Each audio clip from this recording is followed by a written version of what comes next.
Alright, this is just a quick video on how I hooked up my DRL Killer. This is not normally how I leave my wiring. It's usually all taped up nice and neat.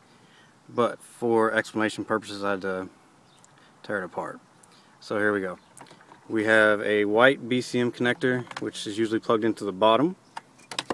We have, I guess that's tan, it's usually plugged in at the top.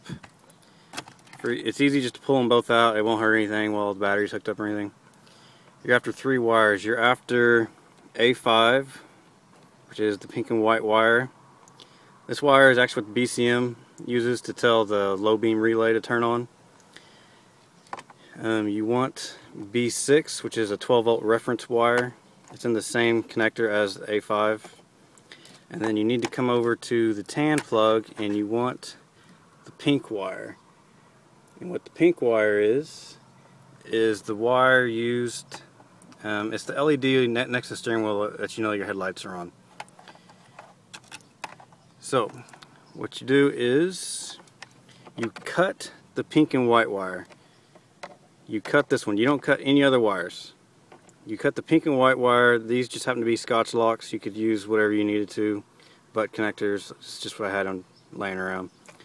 And you take one end and you run it to 30 or 87. If you look on the bottom of the relay, it's just standard automotive relay.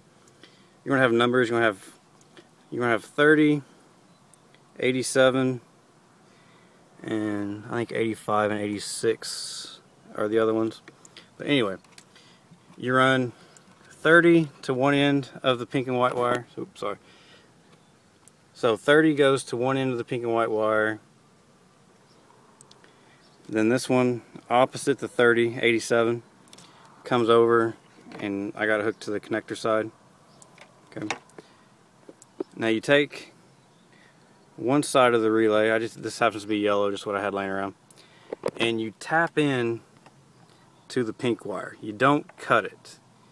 You could use a T-tap like I have on this one. I had one of them laying around, and then I actually had an issue with connection on this one, so I just soldered it. But anyway, so you take one end, you tap it into the headlamp indicator wire, and this other side you go to your 12 volt reference.